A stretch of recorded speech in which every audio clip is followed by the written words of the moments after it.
Subscribe કરો એ hi news India ચેનલને, પછી યુટ્યુબ એપ પર બેલ આઇકોનનું બટન દબાવો અને નિહાળો એ હાઈ ન્યૂઝ ઇન્ડિયા ચેનલ.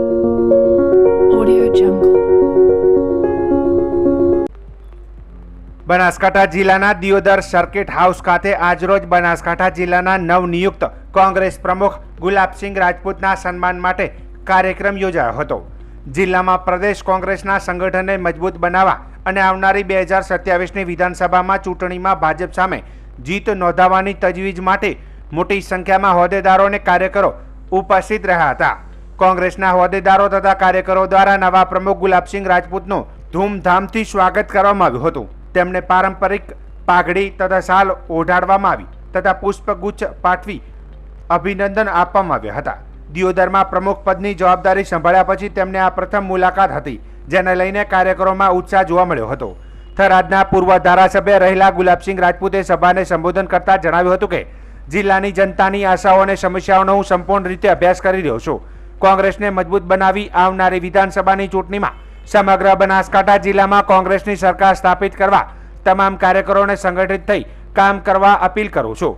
આ પ્રસંગે બનાસકાંઠાની લોકસભાની સાંસદ જ્ઞાનીબેન ઠાકોર પણ ઉપસ્થિત રહીને કાર્યકરોને પ્રેરણાદાયક સંબોધન કર્યું હતું. તેમણે જણાવ્યું હતું કે જિલ્લા અને તાલુકાના સ્તરે સંગઠનને સશક્ત બનાવી આપણી હિંમત, એકતા અને નિષ્ઠાથી 2027માં કોંગ્રેસને સત્તામાં લાવવાનો સંકલ્પ લેવાનો સમય આવી ગયો છે.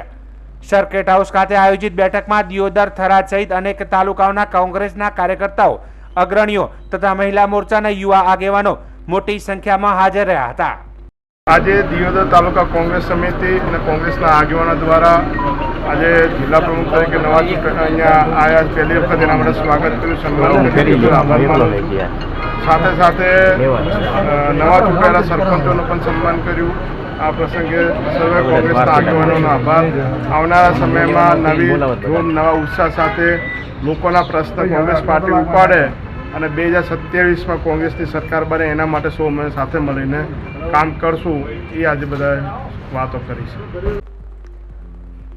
બનાસકાંઠા જિલ્લાના દિયોદરમાં આયોજિત બનાસકાંઠા જિલ્લા કોંગ્રેસના પ્રમુખના સન્માન કાર્યક્રમ બાદ જિલ્લા સાંસદ જ્ઞાનીબેન ઠાકોરે પાણી પુરવઠા વિભાગ અને તંત્ર સામે સોરસ ઊભો કરતા મહત્વનું નિવેદન આપ્યું છે. સાંસદ જ્ઞાનીબેન ઠાકોરે જણાવ્યું હતું કે જિલ્લાના ગ્રામ્ય પંથકમાં નર્મદાનું અશુદ્ધ પાણી સીધું કોઈપણ પ્રકારના ફિલ્ટર વગર પહોંચાડવામાં આવે છે, જેના કારણે લોકોના સ્વાસ્થ્ય ઉપર ગંભીર ખતરો ઊભો થયો છે. તેઓએ મામલે તાત્કાલિક પગલાં ભરવાની તાકીદ કરી હતી. સાંસદે તંત્ર અને પાણી પુરવઠા વિભાગને આક્ષેપ કરતા કહ્યું હતું કે જિલ્લામાં વિવિધ જૂથ યોજના અને ખાનગી એજન્સીઓને શુદ્ધ પાણી પૂરું પાડવા સરકાર તરફથી ઠેકા આપવામાં આવે છે, છતાં આ એજન્સીઓ પૂરી જવાબદારી સાથે કામગીરી કરતા નથી. ખુલ્લેઆમ ભ્રષ્ટાચાર થઈ રહ્યો છે. જો ચોમાસામાં દૂષિત પાણી પીવાથી રોગચાળો ફેલાશે તો તેનો જવાબદાર કોણ રહેશે? તેમણે વધુમાં કહ્યું હતું કે વિભાગોને ફરિયાદો છતાં સ્થિતિ સુધારવાની કોશિશ કરી નથી. ગ્રામ્ય વિસ્તારમાં રહેનારા ગરીબ લોકોને રોજિંદા જીવન માટે શુદ્ધ પાણી પણ સુલભ નથી, તે ખૂબ જ નિંદનીય છે. અંતે સાંસદે તંત્રને તાત્કાલિક કાર્યવાહી કરવા, તમામ સપ્લાય પોઈન્ટની તપાસ કરવા અને શુદ્ધ પીવાનું પાણી ઉપલબ્ધ કરાવવા માટે કડક સૂચના આપી હતી. સાંસદના આ નિવેદન બાદ તાલુકા અને જિલ્લા તંત્રમાં કળભળાટ મચી ગયો છે. આપના માધ્યમથી વહીવટી તંત્રનું ધ્યાન ખેંચવા માગું છું કે મારી પાસે પણ ઘણી રજૂઆતો આવી છે સમગ્ર જિલ્લામાંથી. જે પાણી પુરવઠાની જૂથ યોજનાઓ બનાવેલી છે એ પાણી સપ્લાય કરવા માટે પ્રાઇવેટ એજન્સીઓને સરકારે કામગીરી આપેલી છે. જે પ્રાઇવેટ એજન્સીઓ કામ કરે છે એ ગેરરીતિ કરીને ભ્રષ્ટાચારમાં ગરકાવ થઈ ગઈ છે. જેટલા પ્લાન્ટ મૂકેલા છે એમાં કોઈમાં પાણી ફિલ્ટર થતું નથી અને આવું ખરાબ પાણી એ ગ્રામ્ય વિસ્તારમાં લોકો પી રહ્યા છે.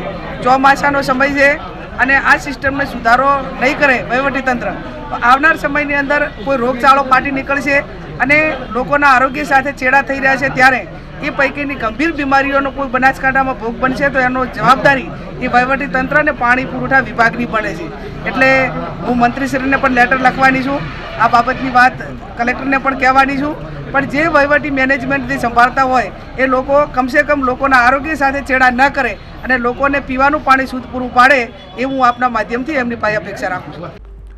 બનાસકાંઠા જિલ્લાના થરાદમાં લાયન્સ ક્લબ ઓફ થરાદ સિટીનો પદગ્રહણ સમારોહ ડેઝન્ટ ઇન હોટલ ખાતે યોજાયો. કીર્તિભાઈ આચાર્યએ નવા પ્રમુખ તરીકે કાર્યભાર સંભાળ્યો. Past district governor lion Dharmesh સોનીએ પદગ્રહણ વિધિ સંપન્ન કરાવી. નવીન કાર્યકારિણી દશરથભાઈ સોનીને મંત્રી અને રતનસિંહભાઈ પટેલને ખજાનચી તરીકે નિયુક્ત કરવામાં આવ્યો છે. ગુજરાત વિધાનસભાના અધ્યક્ષ અને બનાસ ડેરીના ચેરમેન શંકરભાઈ ચૌધરી મુખ્ય મહેમાન તરીકે ઉપસ્થિત રહ્યા હતા. કાર્યક્રમમાં પૂર્વ સાંસદ પરબતભાઈ પટેલ વિશેષ મહેમાન તરીકે હાજર હતા. કનુભાઈ વ્યાસ, ડીડી રાજપૂત, અર્જુનસિંહ વાઘેલા અને કરશનભાઈ પટેલ સહિતના થરાદના અગ્રણીઓ નાગરિકો પણ ઉપસ્થિત રહ્યા હતા. લાયન્સ ક્લબ ઇન્ટરનેશનલમાંથી ડિસ્ટ્રિક્ટ સેક્રેટરી વિપુલભાઈ દવે હાજર રહ્યા હતા અને region chairman doctor Pravinsinh Chauhan, zone chairman Gaurav Modi અને પ્રોટોકોલ ઓફિસર નટવરસિંહ ચાવડા પણ કાર્યક્રમમાં જોડાયા હતા. આ કાર્યક્રમમાં લિયો ક્લબ ઓફ થરાદ બોર્ડરના સભ્યોને શપથ લેવડાવવામાં આવ્યા હતા. કાર્યક્રમનું સફળ સંચાલન district officer lion doctor Riteshbhai પ્રજાપતિએ કર્યું હતું.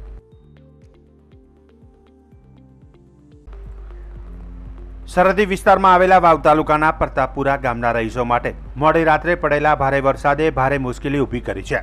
સતત વરસેલા વરસાદને કારણે ગામના મુખ્ય રસ્તાઓ, ગલીઓ તેમજ ઘર આંગણામાં ઘૂંટણ સુધી પાણી ભરાઈ ગયા છે. સ્થાનિક રહેવાસીઓએ જણાવ્યું છે કે આ સમસ્યા નવી નથી. અમારું ગામ વરસાદ પડતા જ તળાવ બની જાય છે. અમારે તંત્ર અનેક વખત રજૂઆત કરી છે, પરંતુ અત્યાર સુધી કોઈ કાયમી ઉપાય કરવામાં આવ્યો નથી. ગ્રામજનોએ જણાવ્યું કે પાણી ભરાવાના કારણે બાળકો શાળામાં જઈ શકતા નથી. ઘરના વૃદ્ધો અને લોકોને પણ બહાર નીકળવામાં ભારે મુશ્કેલી થતી રહે છે. ખાસ કરીને શાળામાં જતા નાના બાળકોને જળકુંડ જેવી સ્થિતિમાંથી પસાર થવું પડતું હોવાથી તેઓના અભ્યાસ પર સીધી અસર થઈ રહી છે. સ્થાનિકોએ માંગ કરી છે કે તંત્ર તાત્કાલિક ધોરણે ગામમાં પાણીની નિકાસની વ્યવસ્થા કરે અને લાંબા ગાળાનો કાયમી ઉકેલ લાવે, જેથી દર વર્ષે વરસાદી સિઝનમાં આવો ત્રાસ સહન કરવો ન પડે. ગ્રામ પંચાયતના સભ્યો તેમજ સરપંચ NK પટેલે કાર્યપાલ ઇજનેર મકાન વિભાગ સ્ટેટ થરાદ રજૂઆતો કરવા છતાં કોઈ નિરાકરણ નહીં આવતા લોકોએ નારાજગી વ્યક્ત કરી છે. હું પટેલ દિનેશભાઈ જગસીભાઈ, રહેવાસી પ્રતાપપુરા, પૂર્વ સરપંચ અને નિવૃત્ત આચાર્ય.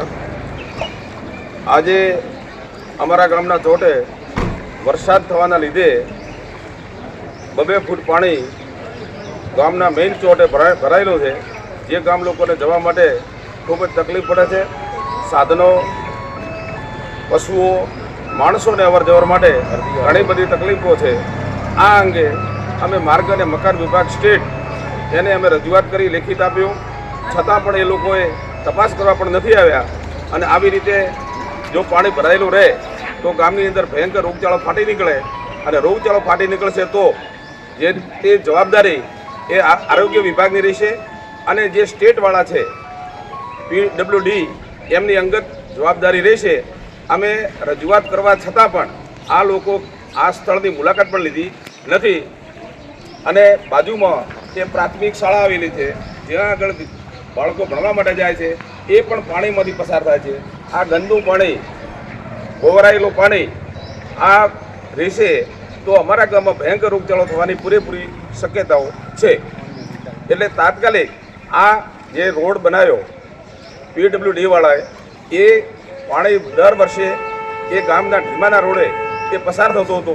આ વર્ષે PWD વાળાએ રોડ ઊંચો બનાવી અને ગામની અંદર પાણીનો સંગ્રહ કરેલો છે. એટલે સંપૂર્ણ જવાબદારી એ એમની રહેશે. પાણીનો નિકાલ ન થયો તો અમારે ગાંધીજી ત્યાં માર્ગે એ જવું પડશે, અને તાત્કાલિક આનો નિકાલ થાય એવી અમારી રજૂઆત છે. વિધાનસભાના અધ્યક્ષ શંકરભાઈ ચૌધરીએ ત્રીજા અને અંતિમ દિવસે બનાસકાંઠાના થરાદ તાલુકાના સણધર, મેઢાળા અને રામપુરા ખાતેથી બાળકોને શાળામાં પ્રવેશ કરાવ્યો હતો. અધ્યક્ષ શ્રી શંકરભાઈએ બાળકોને શૈક્ષણિક કીટ આપી કુમકુમ તિલક સાથે આવકાર્યા હતા. કાર્યક્રમની શરૂઆત દીપ પ્રાગટ્ય અને પ્રાર્થના થકી કરાઈ હતી. અધ્યક્ષશ્રીએ બાળકો સાથે સંવાદ કર્યો અને વાલીઓને શિક્ષણ માટે કામ કરવાનું આહવાન કર્યું હતું. અધ્યક્ષ શ્રી શંકરભાઈ ચૌધરીએ જણાવ્યું કે બાળકોને સંસ્કાર સાથે શિક્ષણ આપવું જોઈએ. વડાપ્રધાન નરેન્દ્ર મોદીના શિક્ષણ માટેના અભિગમથી રાજ્યમાં શિક્ષણ માટે ઘણું કામ થયું છે. રાજ્ય સરકારે વિદ્યાર્થીઓને ડેટાબેઝ તૈયાર કરીને ડેશબોર્ડ તૈયાર કર્યું છે, જેના થકી છેવાડાના વિદ્યાર્થીઓનું પણ યોગ્ય મૂલ્યાંકન થઈ શકે છે. છેવાડાના ગામડાઓમાં પાકી શાળાઓ, શિક્ષકોની ભરતી, સ્માર્ટ ક્લાસરૂમ, લાઇબ્રેરી, પ્રયોગશાળાઓ, વિદ્યાર્થીઓ માટે રમતગમતનું મેદાન ઉપલબ્ધ કરાવ્યા, જેનાથી રાજ્ય શિક્ષા ક્ષેત્રે હરફાળ ભરી છે. અધ્યક્ષશ્રીએ વાલીઓને જણાવ્યું હતું કે આપણા સંતાનોને એ જ આપણી મૂડી છે. શિક્ષણ માટે બાળકો સાથે હકારાત્મક સંવાદ કરવો જોઈએ. બાળકોને સંસ્કાર સાથે ભણવા માટે પ્રેરિત કરીને ગુણવત્તાભર્યું શિક્ષણ આપવું જોઈએ. બાળકોના અભ્યાસમાં વાલીઓની ભૂમિકા ખૂબ જ મહત્વની હોય છે. બાળકોને માત્ર શાળાઓમાં મોકલવાથી ફરજ પૂરી થતી નથી, પરંતુ તેમના શિક્ષણમાં નિત્ય સહભાગી થવું તે પણ મહત્વપૂર્ણ છે. તેમણે લોકો વધુમાં વધુ વૃક્ષોનો ઉછેર કરીને પ્રકૃતિના જતન માટે કામ કરવા તથા પ્રાકૃતિક ખેતી અપનાવવાનો અનુરોધ કર્યો હતો. સૌ કોઈએ સાથે મળીને વ્યસન મુક્તિ માટે કામ કરવું જોઈએ. આજે માહિતી અને ટેકનોલોજીનો યુગ છે, ત્યારે બાળકોને પોતાની જિજ્ઞાસા અને રસ રુચિ અનુસાર યોગ્ય શિક્ષણ આપવું જોઈએ. અધ્યક્ષશ્રીએ મહાનુભાવોને શાળાના પટ્ટાંગણમાં વૃક્ષારોપણ કર્યું હતું. આજે આપણા દીકરા દીકરીઓને શાળાની અંદર પ્રવેશ અપાવતા હું ખૂબ ગૌરવ અનુભવું છું. મને ખૂબ સંતોષ થાય છે.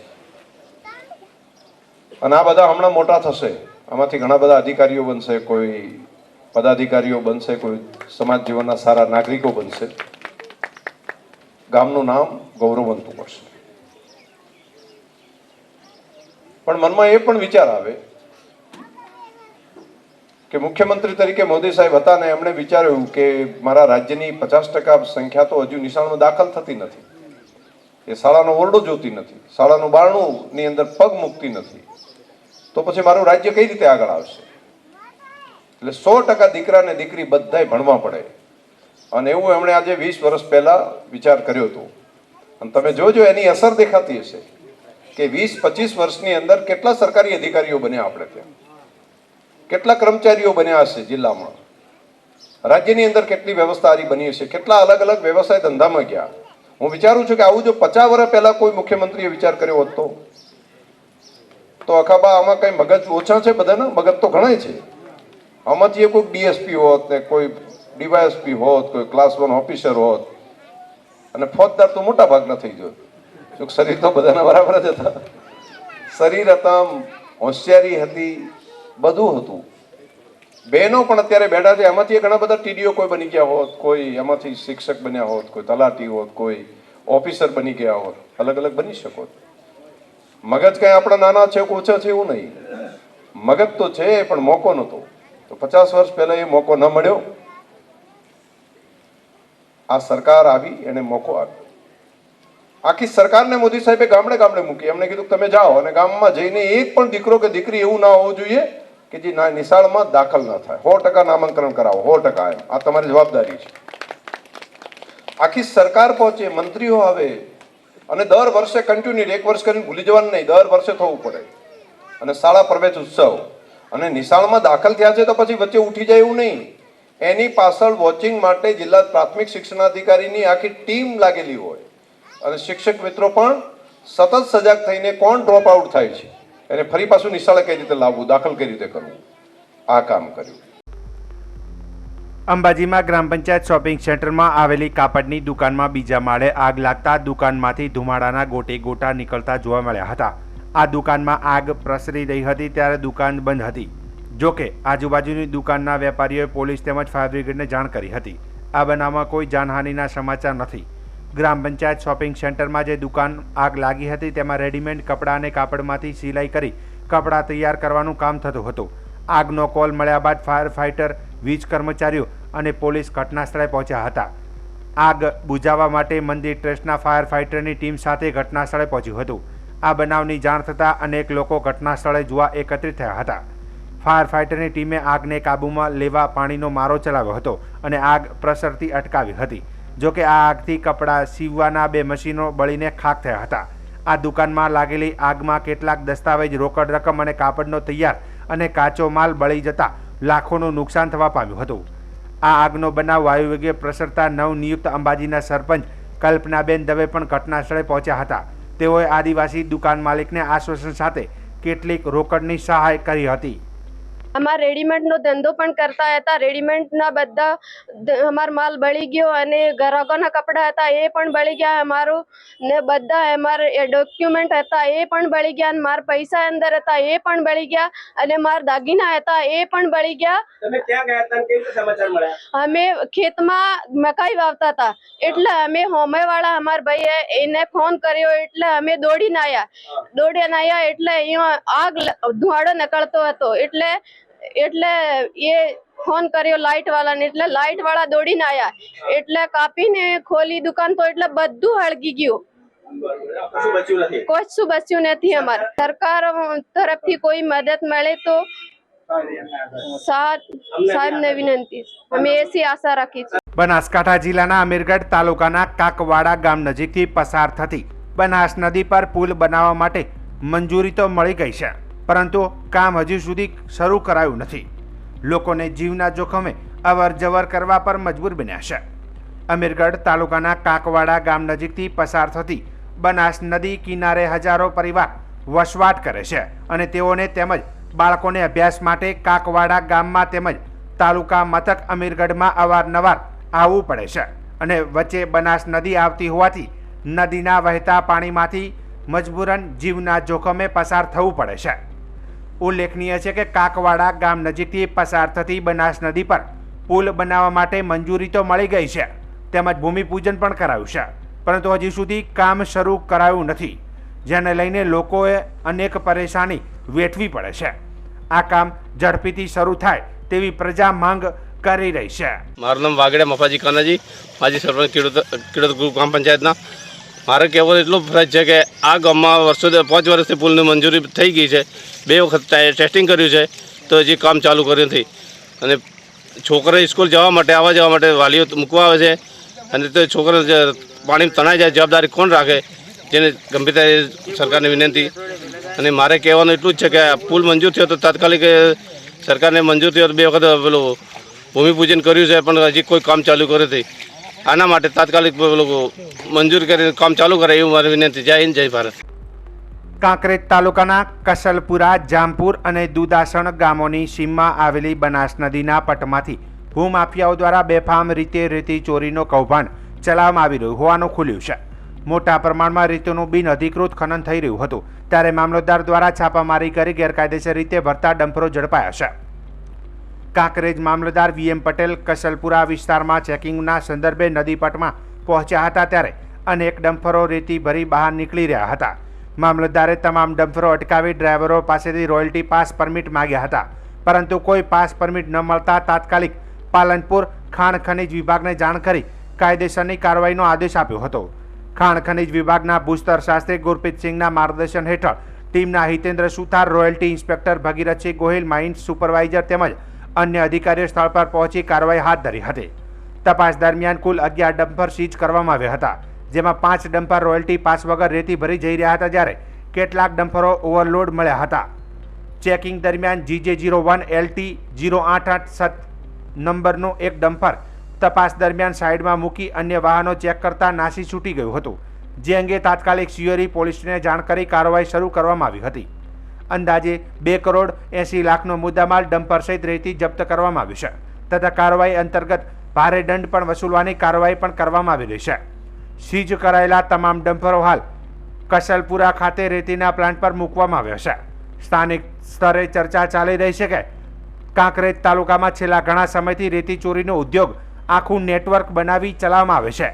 મામલતદારે પગલાં ભરતા ખાણ ખનીજ વિભાગના પેટ્રોલિંગ કાર્ય પર સવાલો ઊભા થયા છે કે આટલા સમયથી બનાસ નદીમાં બિન અધિકૃત ખનન કેમ ચાલતું રહ્યું. સંબંધિત અધિકારીઓ ગુનો નોંધવાની અને આગળની કાયદેસરની કાર્યવાહી કરવાની તજવીજ હાથ ધરી છે. બનાસકાંઠા જિલ્લાના ડીસા તાલુકાના વરણ ગામની સીમમાં આવેલી ઝાડીઓમાંથી તાજું જન્મેલું એક જીવિત બાળક મળી આવતા સમગ્ર પંથકમાં ચકચાર મચી ગઈ છે. અમાનવીય કૃત્ય આચરનાર માતા પ્રત્યે લોકોમાં ભારે ફિટકાર જોવા મળી રહી છે. જેમાં પ્રાપ્ત માહિતી મુજબ વરણ ગામની સીમમાં ઝાડીઓમાં કોઈ અજાણી વ્યક્તિ દ્વારા તાજું જન્મેલું બાળક ફેંકી દેવામાં આવ્યું હતું. સ્થાનિક લોકોને આ બાળકની જાણ થતાં તાત્કાલિક 108 એમ્બ્યુલન્સને જાણ કરવામાં આવી હતી. 108ની ટીમે ઘટના સ્થળે પહોંચી જીવિત બાળકને પ્રાથમિક સારવાર આપી વધુ સારવાર અર્થે ડીસા સિવિલ હોસ્પિટલમાં ખસેડ્યું હતું. સિવિલ હોસ્પિટલના સત્તાવાળાઓ દ્વારા આ અંગે ડીસા રૂરલ પોલીસ સ્ટેશનને જાણ કરવામાં આવી છે. પોલીસે આ મામલે વધુ તપાસ હાથ ધરી છે અને બાળકને ત્યજી દેનાર માતાને શોધી કાઢવા પ્રયાસો શરૂ કર્યા છે. આ ઘટનાને પગલે બાળકને જન્મ આપી તરછોડી દેનાર જનેતા પ્રત્યે લોકોમાં ભારે રોષ અને ફિટકારની લાગણી જોવા મળી રહી છે.